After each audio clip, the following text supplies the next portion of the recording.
Welcome to Becoming Saiyans, a Dragon Ball rewatch podcast. And we're back. I'm Truman. And I'm Jesse. And this is Becoming Saiyans, a Dragon Ball rewatch podcast. On today's episodes, we watched episode 73 and 74 titled The Devil Might Beam and the Mysterious Fifth Man. Getting into The Devil Might Beam came out on August 5th, 1987.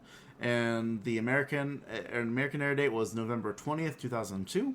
And then it was the August 12th, 87, and November 21st, 2002. Jumping into our differences and trivia. The differences in the first episode was the bandage's intimidation from Goku was more apparent in the anime. Roshi explaining that that bandages was a true mummy was all added. Goku and bandages fight lasts longer in the anime. In the manga, Goku dodges one of the latter's punches and hits him, ending the fight. Here, Goku dodges more. So it sounds like in the manga, it was pretty much what you guessed. Was Goku just wall punches it. Yeah. This one, Goku has to dodge a few, jump in the bandage, jump down, get out of it, and then finally, do it again. He knocks him out. Spike telling the Masked Man that he won't get a chance to fight his filler. Spike spreads his wings briefly before charging up the Devil Might Beam. In the manga, he doesn't do that. The trivia is Krillin claims that Goku's never been defeated before, although this is untrue on two accounts. He lost to Jackie Chung, in the beginning. And which he should know. And in the second one, he technically doesn't know because he lost to Tao. Yeah, it actually says this there. And even though Krillin doesn't know the second one happened, he definitely witnessed the first one. Although the tongues of the two devil statues usually meet, there's a gap between them during this episode. During the next episode, the gap is gone. In the Japanese version, Master Roshi makes a Suki pun. Bandages looks for an opening in Goku's defense. Bulma misinterprets this as thinking that Bandages likes Goku, which is an alternate reading of Suki. And Krillin clears it up. This was all changed in the dub due to Bulma foolishly thinking that Bandages should pull on Goku's tail, which Krillin tells her not to say out loud. All references to hell that Spike makes are not in the English dub, even in the uncut version. Jumping into our other episode, The Mysterious Fifth Man, differences from the manga. Roshi's story about the Devil Might Beam and the warrior Spike killed is all added. In the manga, the Devil Might Beam is only used once before he doesn't see it works. In the anime, he tries the second time, only to realize it was pointless. Bulma jokingly asking how Yamcha would fare as filler. Spike asking what the devil is that joke is filler. Spike only strikes at Goku twice in the manga before he kicks him into the wall. Here, Spike manages to put up a better fight and almost make Goku fall in the pot with his tail saving him. And then it ends, The Masked Man watching Goku and Spike fight is all added. The Ghost Usher preparing a meal and some of her sampling is that I could tell that was all added. Yeah.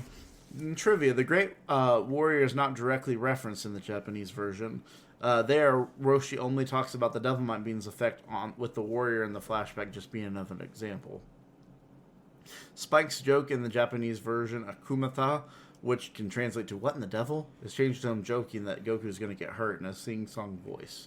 The Blue Water dub has him joke about attacking Goku's friends with the Devil Might Beam.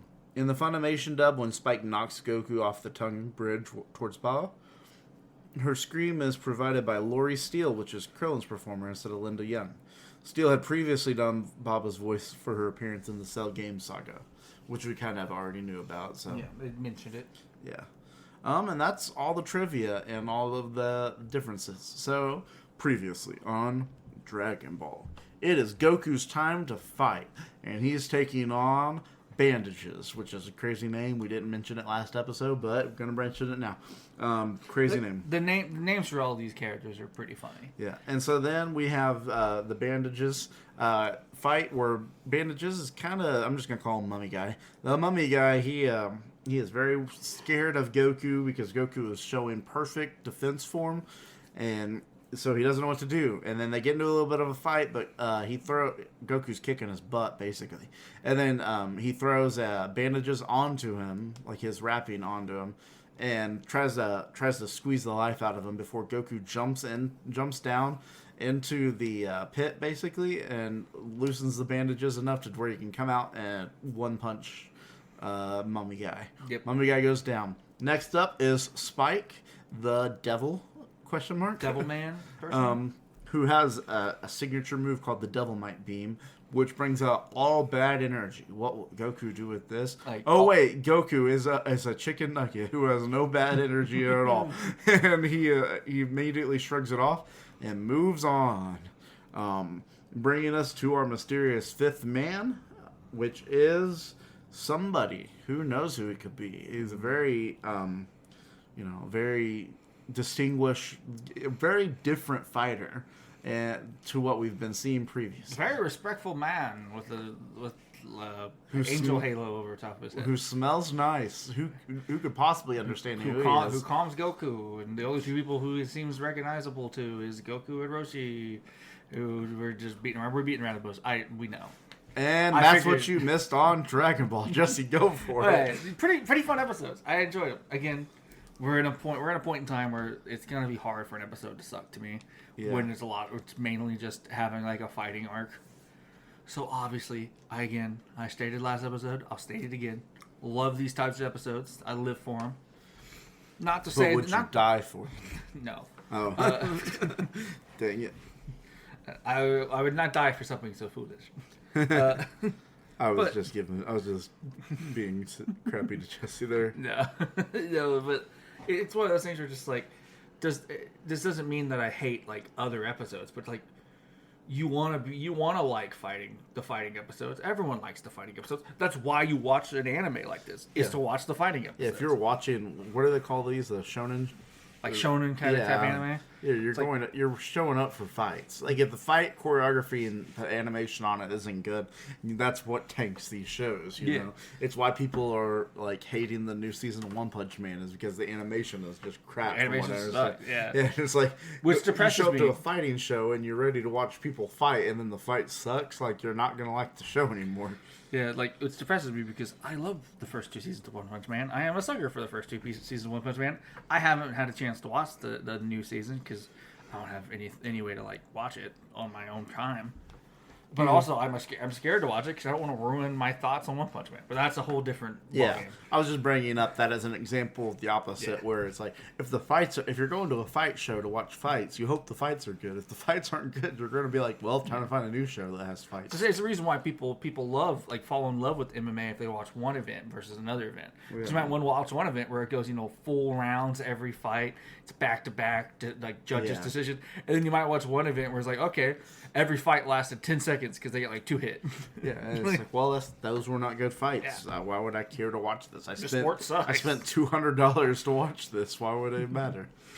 But I agree on these episodes being pretty good. Like there's nothing that's like, oh my god, this is amazing. Like there was one cool piece of animation that I wrote a note about, which we'll get to. But otherwise, I was just like, yeah, these are good fight episodes. These are well made. Episodes. Again, we're at a point in the story where like we're getting introduced to new characters. Yeah. We're getting more of like kind of a world backstory. Yeah. Even if that world backstory technically is like made up for the anime, it's like you're still getting it. It's there. It's canon enough to be an anime. Like someone had to approve it, and like I'd imagine they had to like run it by Toriyama before they just published the episodes. Like, good luck dealing with that. Yeah. I will say something that I noticed. It came out, or I was looking at pictures. I think it was a couple weeks ago now. By the time the episode goes up, but I saw what the next movie is. And spoiler alert for the next movie. You'll never guess who's on the freaking poster for the next movie. Ariel and the Gachamons. I was like, oh my god, no. Let's go. I was so upset. We're going back to Penguin Village, boys. I was so upset. I saw that picture and I was like, no, we can't do this. You can't make me do this. Oh no. And so I'm like weeping in the corner. Like, when do we get to watch that movie? It'll be after the next arc. So is it like because the 15 next episodes from now, 50 another character on the poster was a character that gets introduced in the next arc. So it has to be after that arc. Yeah. Otherwise, you'd be like, "Who's this random character?" And then who's this green guy? I don't know. It's not the green guy. No, No, I mean, there's just I know you know I know who the green guy. I know you know there's a green guy. You didn't pull that out of your butt. Dude, I know there's like the best father in anime of all time. Yeah. Joking, Piccolo. I mean, not Piccolo. Yeah. But it again, this is a show that lives and dies on these episodes. Like people, because there are people out there who probably hate like the overarching story of Dragon Ball. Like it's just everything is not for every person. Yeah. But they still enjoy Dragon Ball and like Dragon Ball Z and stuff because like, oh yeah, I get to watch people like punch other people. Yeah. Really awesomely. Yeah. Some of the time. Yeah. Like about 50% of the time, they're punching, and about 50% of the time, I'm scrolling on Twitter until they're punching again. Yeah. I was, my first note here is, there goes Bulma blabbing when she brought up the tail. Like, getting some brass tacks in this episode. There goes Bulma filling the dead space, and she can just shut up. Like, not trying to be rude. That one I was like, if this turns out to be part of the fight, like I knew it wasn't because I didn't remember either of these two people really. Like when I saw the Devil Might Beam, like the name, I was like, oh yeah, I remember that being a thing. But otherwise, I was like, yeah, I don't know how Goku wins this, but that can't be that hard because I don't remember these guys. Also, if we had a nickel for every time Goku got wrapped up into something, we would have like 3 nickels now. Yeah, and everyone was like, oh, Goku can't win, and then he just wins. Yeah, then he just breaks out somehow. They're different ways, but yeah. They're different inventive ways every time. Well, the first one, he just like breaks out of it. Yeah. But like every other time after that, it's been like kind of inventive how he gets out of the stuff. But what I was going to is that like Bulma blabbing, I was like, I swear, if this is how like this fight gets prolonged, as he grabs his tail for a little bit or something, like I was gonna be very upset. But you know what? It basically acted like he didn't hear her. Well, because it was only in the English dub, so apparently it was another joke in the other dubs, and so that's why they were just like, "What? I didn't hear that." You know, I guess like knowing that makes sense why it just was never seen or referenced again the rest of these episodes. Yeah, because why would they bring it up? It doesn't matter. I like Upa being like really sweet in these moments, you know, like being like, I'm really scared. Like, be safe, Goku. Like, yeah, the thing with Upa in this moment is like he, as we got referenced in the last couple episodes we watched, it's like he truly believes everything is happening because of him, and I'm like, on the one hand, like majority technically yes, but you're not like. Goku's not going to give up even if you kind of weren't here, but he's especially not giving up because of you. Like there are parts where you can be like, it's kind of on you, but like you can't blame yourself. It's like kind of a reference to what's happened to me this week. I had to get my car fixed because of dumb reasons. Because I stopped at a gas station here in town, and we had just had like heavy rain the night before, and they just so happened to have not have had a good seal that night. And so I got a lot of water in my car, and lo and behold, you know, kind of screwed up my engine for a little bit. And I was sitting here being like, man, I really shouldn't have stopped to get that gas. Like, I didn't need the gas. I wasn't in like an emergency. It was kind of a last second decision when I pulled in to get the gas anyways. And I was kind of beating myself up about it. But like at the same time, like I can't beat myself up because who goes into a gas station with the innate fear that, oh no, I'm going to like screw up my engine because there's water in the gas. You don't think that. You don't want to think that. If you think that all the time, you just don't own a car now because you're too scared. Yeah. But it's kind of that mentality for Upa where it's like, it's not your fault this is happening. You can't blame yourself that these people just have too much pride with you or without you involved to give up.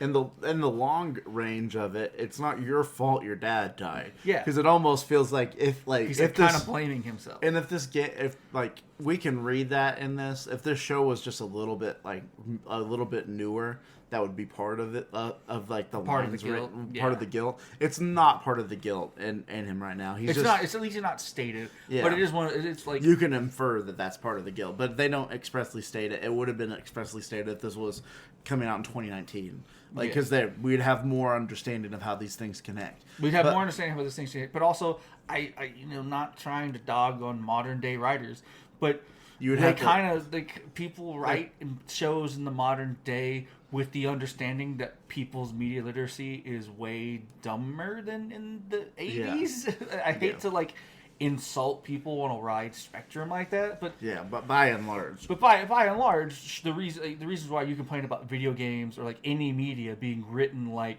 you're a first grader. It's because a lot of people's media literacy is kind of on a first or second grader level. Yeah. Like the average human who is going to experience a thing has to kind of have it slapped in their face sometimes. Yeah, and but like we can infer it because we're smart guys. I'm just kidding. Yeah, but like we're mature for our age. But you can like connect the dots there, where like he's not saying that that's part of it, but he's saying it's his fault that they had to go get the Dragon Balls. Yeah. But what it feels like is going on is like he's blaming himself. Like if I had been stronger, my dad wouldn't have gotten killed. Maybe I could help Dad. Yeah, and if because my dad took on that fight with To Tao kind of protect me and the Sacred Land. It's my job to protect the Sacred Land too. Like if I were just a little bit stronger, maybe I could have helped protect the Sacred Land. But I mean, they don't really get there. I mean, there's not enough. First of all, there's not enough time in this episodes. There's not enough time in the time that we have known Upa to get there. But it is He's also a kid in the '80s that's grown up in the middle of nowhere. There's no way he's connecting those dots. But that's definitely where part of the skills is coming from. Intelligence to say. Yeah. So, but that's there. Like he's beating himself up about it constantly, which is why he's so worried. Like, it's part of why he was yelling at Yamcha. It's part of why he tried to save Yamcha. It's part of why he tried to save Yamcha. Is a big reason why he's like there. He's part of the constant yelling at Goku to give up. Yeah. Even knowing with the knowledge, like, if there's anyone more stubborn than Yamcha in this moment, it's Goku when someone's threatening to hurt his friends. Yeah. Like. Yeah. And that fight starts out with Goku. First of all, I said that was a cool kick. That's the animation. There's a scene, or there's a part of the beginning of that fight where the mummy guy, Bandages, is jumping through the air, and he does like a twist to like land, like he's like jumping up, and then he like twists around to where he can kick down because he's standing vertical. And then he turns like horizontally, but also like does a twist to like a 180 where he can just drop kick Goku straight into the ground. He kind of like hacks him a little bit. Yeah, and that animation on that, I was like, this is cool, and I want to point it out because we don't normally point out specific parts of animation when we're watching this show. There's a lot of good animation. I think there was like a part in the middle of the fight where like Goku was kind of dodging a little bit. Like I think it was right before he got wrapped. Yeah. He was like dodging around. Where like it's kind of like it's doing like a camera turn, but it's doing it in a way that like an 80s animation would have to do it. Where it's like it's constantly turning just enough where now Goku is technically off screen, so they don't have to animate him. So they're only animating Bandages. And then like Bandages is now off screen if the camera continues turning this way. And now Goku is now the only one being animated. And it's like doing that turn. I'm like, for the time, that is fantastic animation. Yeah, it's type of animation that makes you be like, man, it kind of sucks that like we get a lot more kind of 3D style instead of just like a pure blood like 2D animation style like this, because it was a more 3D style kind of like 2.5D style.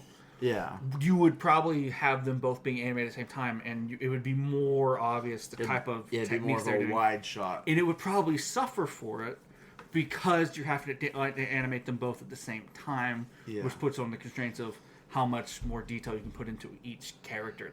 Yeah, it's such the animation in the Bandages fight. Fantastic, and not saying the Devil Man fight sucks. But I want to point out part of the reason why it's so good is because they also are cutting corners, because when Goku gets grabbed, they use the same face of him like grunting probably 50 times. Yeah. they are milking him. They're like, okay, so we had all this awesome movement, awesome animation. Now we're stuck. We've got Goku stuck. He's not moving. It's almost like there's this little like mini show on Disney Channel, because I watch Disney Channel with my girls, where there's this thing called like How Not to Draw, and it's like a mini series like in the commercials where it's like it's basically like how to draw characters, but it's like classic characters. Like they got Bill from Gravity Falls is one of them. They got Mickey Mouse from the newest ish animated Mickey Mouse stuff. All sorts of stuff like that. Tangle, the animated Tangle, show that kind of thing, and they bring these characters in, and then they do wacky antics, and it almost feels like the artist is fighting Goku, because in that show the artist is like fighting these characters, being like, stay in the one spot, I'm trying to show these people how to draw you, why do you keep moving around? You know, why did I summon Bill to like ruin the universe? And that kind of thing, you know. Yeah. And that's what it kind of feels like. It's like the artists and the animators are like, stop moving, Goku. You're making this fight too cool. You're wasting too much money. Wrap him up. Come on, Bandages. Stop him from moving. Is what it feels like. Yeah. And I'm not complaining. I'm just pointing it out because it's noticeable that like they had a lot of really cool fighting, and then they just stops for like 5 minutes as Goku's just wrapped up.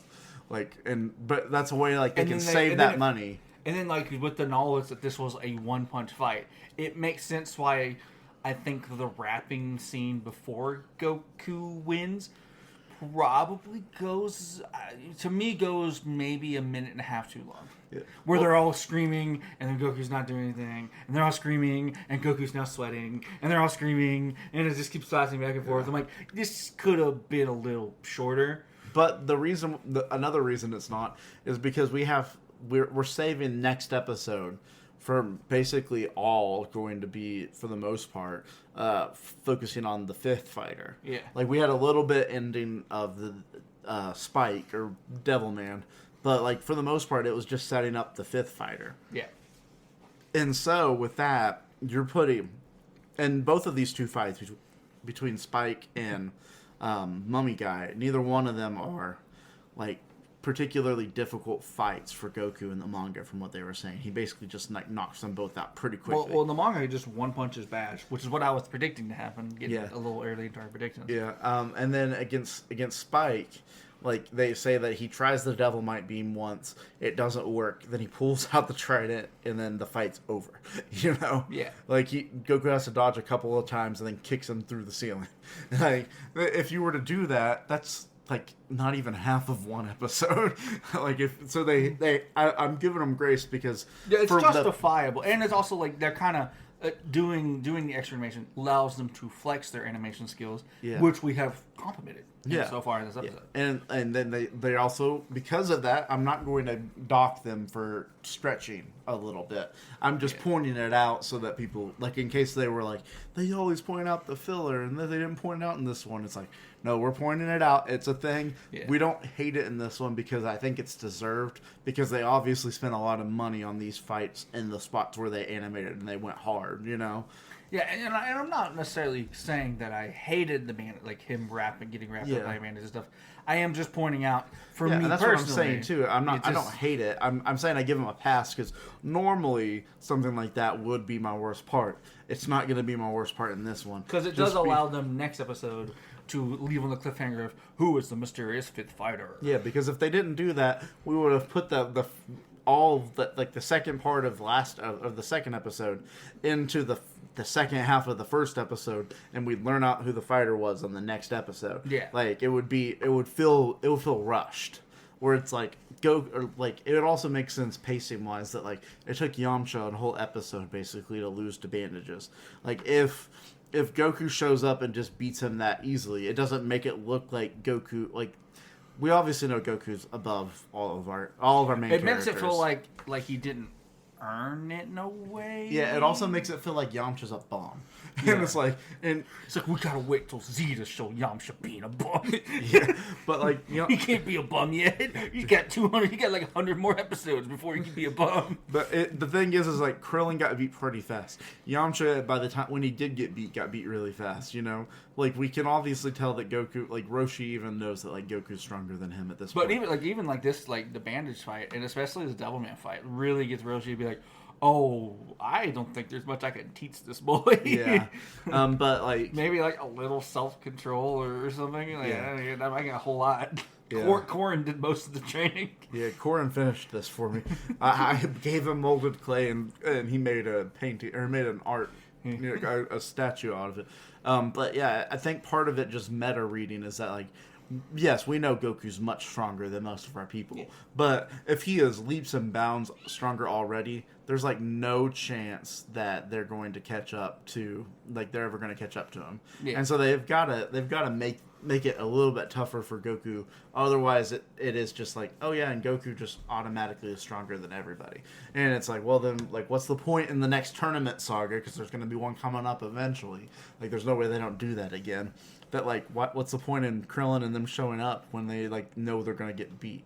It's like, you got to at least show Goku have to struggle a bit before he one punches. So. Yeah, it's again, like, there's reasons, and you bring up the pacing. It's like, yeah, it would screw up the pacing. Like, I brought up the pacing a little bit, and you confirmed, you kept going with it. Where it's like, there are reasons why they add some of the filler, and that's why like we haven't pointed it out as like, oh, this is all bad filler. It's like, no, there's a method to the madness. Sometimes it's the unnecessarily bad filler that hits you over the head with it, where it's just like, this didn't even need to be an email. This didn't need to be anything. Like, this is a thought you keep in your head in the office. Like, you don't need this. Like, it would be different if the bandages fight took the entire episode, because he wrapped him up for 12 minutes. Yeah. It's like, then we'd be on here a whole different thing, being like, I can't believe we wasted 2 episodes with these guys, you know? But the fact that it was an extra, like, maybe 3 to 5 minutes, but not as bad. And because, I think part of it is also be salty because my prediction's wrong. Yeah. There's a subconscious part of like, man, you mean to tell me if we were just reading the manga, my prediction was right? It was like one panel and he's gone. Yeah. But I do like pointing out some other stuff on here. Is like, the mummy is witty. He points out, he does like, I've got you all we guess we should wrap this fight up. He makes like 3 mummy puns in a row. Yeah. But he's able to, outsmart, or Goku's able to outsmart him. Like, we just showed that Goku's like, is not just brute force stronger than everybody. He also has he's gained some smarts from Korin. Like, from his interactions with Korin and predicting fights. I do have to compliment the way he actually got out of the bandages. Yeah, as you said. Yeah. It's awesome to see Goku's like fighting instinct intelligence come into play all the time. Where people were like, oh, because like he jumps off and everyone's like, oh no, he's just just jumped off to his doom, and then it's like, hold up, let him cook. Yeah, it's like he knows what he's doing. It's like the acid was able to he unraveled enough for the acid to weaken it further for him to just swing around, bust out of it, and then swing back up and stuff. Yeah, like amazing fighting aptitude. One thing I wanted to point out too is that like the first 2 fights were kind of gimmick fights. Like, there were fighters who were fighting purely on their gimmick. Like, vampire dude was fighting purely as a... when his blood-sucking didn't work, he was out. When Invisible Man was no longer invisible, he was no threat. And I like the fact that, from a show standpoint, they saved Goku and didn't have him fight those gimmick fights. Because those gimmicks, it's like, Goku's above that. They had to out-gimmick the gimmick. Yeah. Which is a fun way to do, like, early fights in a saga, like, at a moment like this. I shouldn't say saga, but, like, at a moment like this. Yeah. Whereas now we're into, like, the people who, like, they have gimmicks. You have the Delimite Ray. Yeah. You have the wrapping with bandages. Yeah. I don't know what we're going to have for the 5th fighter. He has a mask and talks weird. Or, like, talks like a grandpa. Yeah. We haven't seen his gimmick yet because we haven't seen him enough. We saw him for like 30 seconds in a fight. But like the gimmick, like they're outside of the gimmicks, they're also pretty. Like they seem like they'd be formidable. Like the Yamcha got beat without gimmicks. Like the bandages Yamcha just got beat 1v1. Yeah. Like Yamcha, like the bandages didn't even use his bandage gimmick. Yeah. Like because he didn't have to. And then like the Spike didn't, like, after the Devilmite Beam didn't work, he still gave Goku a bit of a challenge. He pulled out the Devil Fork or the Trident or whatever it was. Whatever you want to call it. Yeah, and gave him a good fight. Yeah. Like, it's nice to see that difference. Like we see that level get elevated. I mean, the last episodes we saw the level get elevated when like Yamcha just didn't even get a hit in. Basically, he got one like okayish kick in, and then the fight was over from that point. And that was the one okayish kick he got in was like 2 seconds left of the fight, pretty much. Yeah. One thing I wanted to point out is like he immediately almost knocks a spike into the ground, into the like poison or whatever. Get like an acid. And Spike makes like a poop face when he's flying away. It's like I almost had to pause to laugh because it was that ridiculous. I also made a joke when he like came out with the wings. I'm like, I fly now. Yeah. And then, like, they say the same thing, too. Like, hey, he's flying. That's against the rules. And she's like, I don't care about the rules. Screw your rules. Sorry, if you guys hear the train, there's a train passing by right now. Yeah. We live close enough to I live, like, 2 blocks from the train tracks. So, that happens sometimes. But I wanted to point out on the Devilmite beam, it almost looks like Ghost Rider's Penix. Like, it almost works like his Penix. I probably, like, kind of brought that up, too. It was like, when it happened, like... So it's just, like... negative thoughts version of Ghost Rider's like ultimate ability. Yeah, where he's like, I bring out all the guilt you have, the guilt and like sin you've done. Yeah, and then it's like, you know, this guy's like, I bring out all your bad vibes, bro. Sorry, but instead of being like immolated in hell, you just your heart explodes because it can't take the negative energy. Your heart gets so big that it grew 10 sizes that day. But actually, it killed you instead of just making you much nicer than because you're the Grinch or whatever. Yeah. But yeah, and I knew it immediately when like he's like, that's just how the Devilmite beam works. I'm like, so Goku's just immune to this. So Goku's a pure chicken nugget and isn't going to be bothered at all. Got it. Because but I think what about the second time? Because like I think it works the opposite way that the Nimbus Cloud works. Where it's like if you have any negativity, you can't ride the Nimbus Cloud. So it's like if Goku be able to ride the Nimbus Cloud, it means he can't be killed by this beam. Yeah. It's like, sorry, bro, I got my Nimbus Cloud. And he's like, oh, well, this isn't going to work. But he tries it a second try. Maybe it'll work if I put enough, like, fanfare. Make some explosions and lightning and stuff. Yeah. And I was like, oh, it didn't work. Oh, well, I guess it was going to, like, try to beat you up. Because technically, he can't use the Devilmite Ray in the martial arts tournament because it kills people. Yeah. So, like, he actually, like, knowing that he beat one of the martial arts tournaments twice... Yeah. Means he can also fight. He actually like is a pretty good fighter. Yeah. He has to have some skill to win the World Martial Arts Tournament twice. And then talking about good animation again, during their fight when it like they do the fade to black or fade to white, like, yeah, like explosion. the white explosion. It looked like manga art. Like it looked like pencil manga art, like of like the pencil drawings, you know, like the very beginning forms. And even like Roshi's character design looked a little different in it because like I think it was just like ripped from the manga and put on the screen type of thing. Like it was a really cool like animation effect. Yeah. And you have to like I love it. I love those types of animation effects where it's like that like it kind of reminds me of when they like drop a nuke. Yeah. Or like in a show. It's like that's why I wrote it down like hit so hard like it turned white. Yeah. Yeah, hit so hard it went white, and then he flashes back and he's in the ceiling, wads in the ceiling. Yeah. Like, oh, and then that kind of sucks. That did. The rest of my notes are, I wonder who this masked character is.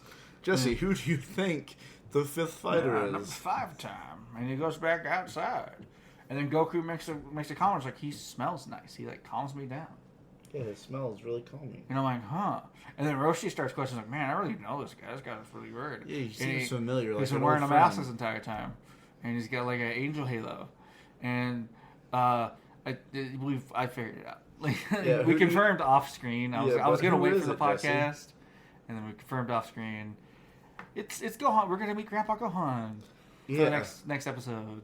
And I do want to say, like, I tried to keep it, but I just couldn't help myself to figure out if he had figured it out or not. And it seemed like a dumb. If he didn't figure it out, I was going to give him crap. But like, well, it says the person who didn't connect the dots immediately when you watched. Well, I didn't connect the dots until like the fight, and I saw the catch of the fist. You know, like, where is it? Because that is like I pointed this out when we were watching it because it was like that's the paper rock scissors effect where he uses paper to beat rock. He catches the fist. It's like he's using the rock, paper, scissors technique. Yep. Of course it's him. But yeah, that's basically all I had as my joke. Oh, I have one more note. It was about them giving the ghost more lines with the filler for that.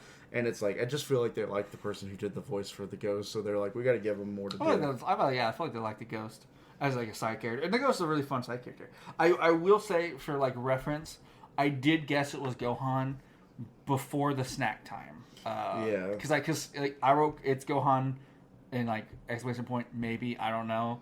And then I wrote snack time, exclamation point. Yeah. So like I figured it out pretty quickly. I was like once Goku was like, he smells nice, and then like Roshi said something's familiar. I'm like, it's like there's only one character that both these characters know and would be familiar that nobody else would have ever met, who would also theoretically have to have an angel halo because he's dead. Yeah. Or he at least died. The last thing we knew anything about him. Yeah, for Has sure. to be gone. Yeah, and I mean, he wanted to save it for prediction, but I kind of confirmed it when he pointed it out. You know, when he said it. I was like, so it's pretty. That one's painfully obvious, pretty obvious. Like it's one of those that, like, if you're 7 and you're watching the show, maybe you don't put it together until like the start of next episode or whatever. Yeah. But also, if you're watching this as it's coming out weekly, you probably figure it out. Like, if this came out on a Friday, you probably figure it out by Wednesday of next week, and then you're really excited for the episode Friday. Yeah, like, and it seems like it, like, yeah, especially if you're like hanging out at school or whatever, and you're talking, and everyone's like talking, like, man, who could that be? And then like there's like the one smart kid with the glasses. It's like, it's I've read the manga. It's his grandpa. Grandpa. And they're like, and then you all beat him up in the corner because he's a nerd. Yeah.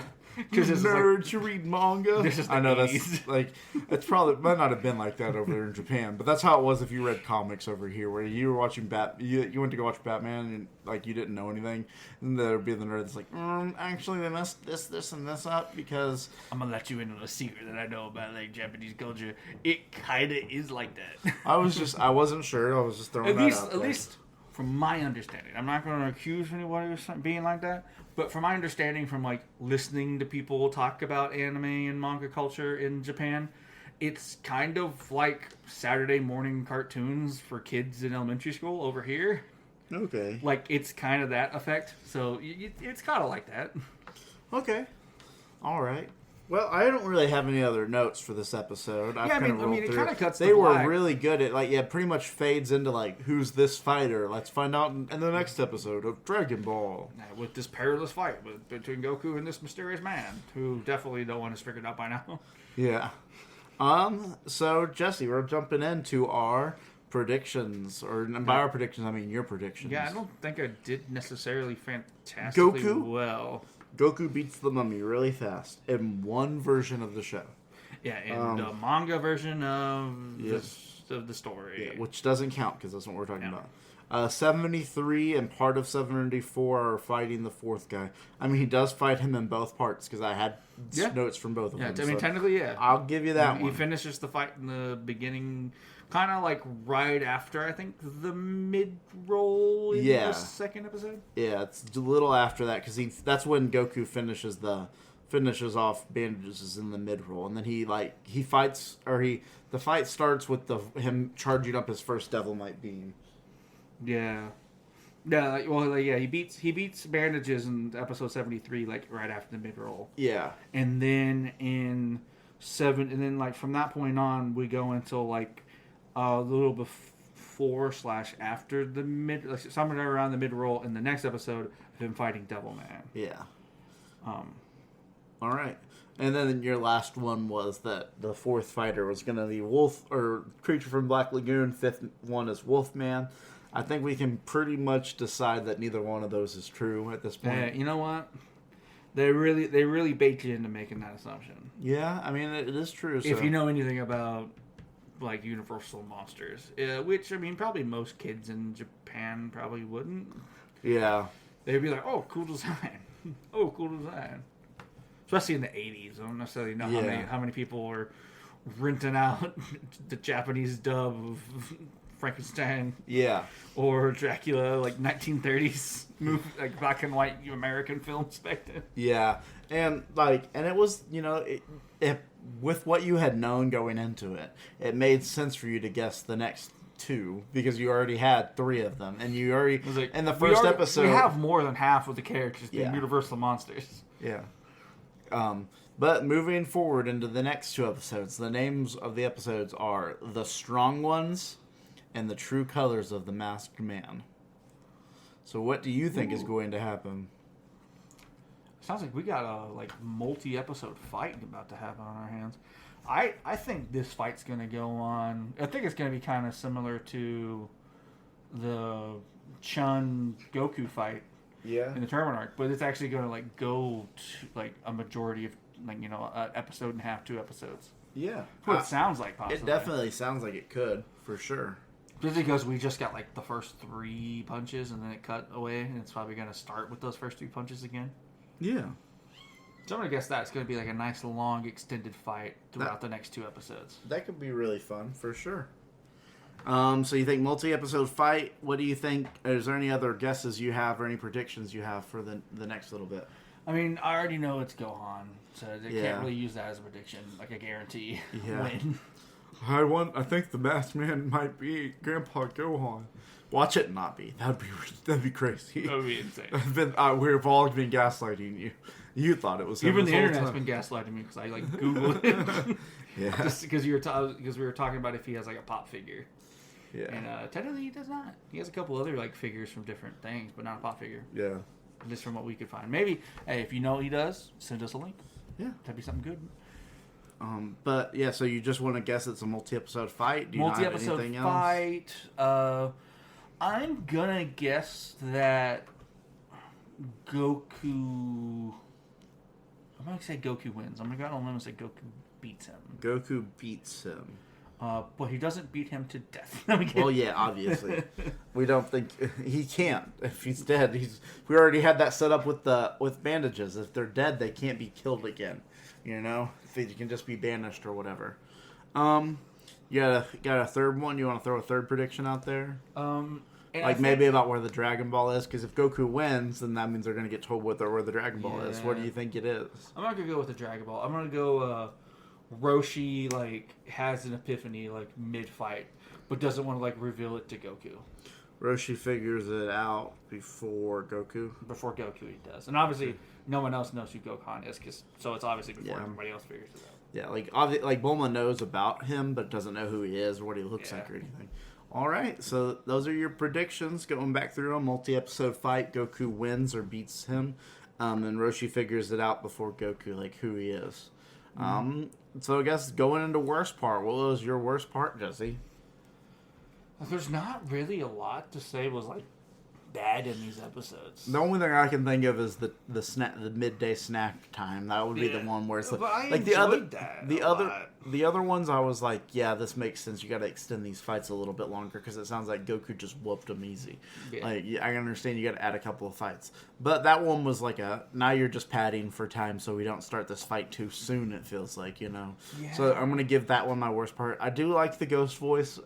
But again, this is me picking. She's a fun character. This is me picking a bad thing, not the worst thing. This is nitpicking. Yeah. That's why I'm there's not a whole lot that I can nitpick. I guess for me, just for my taste, even though I understand the context behind why it is, I guess I'll go with the thing I complained about, which is I feel like him being wrapped in the bandages could have been a little shorter. Yeah, I'm not saying cut out a minute. I'm saying count out maybe 30 seconds. Yeah, just. For my own taste. Rule of threes on it, you went a little too long with it. You did it a little too many times. We know how these things go. We just had to figure out how he was going to solve it. Yeah. We've seen it 2 other times. Yeah. So Jesse, best part. I'm gonna give it to that animation moment I pointed out in the bandages fight. Yeah, I'm picking the kick. That's my favorite part was that kick. Which is fun that we're kicking an animation moment in the fight. Yeah. But a different animation moment, which is nice. Yeah. Because that kick, the way he moved and contorted his body actually felt like a fighter an actual fight from a fighter. It felt like a martial arts move. It felt like a feasible feat of strength and agility. It's above normal humans, but not so much that it's unbelievable. Not so much as this dude's flying in midair. Yeah, not so much that he's Kamehameha or anything. It's he jumped and did almost like a back handspring of sorts, or a front handspring of sorts to land and hit him good. Yeah. So that's gonna be my part.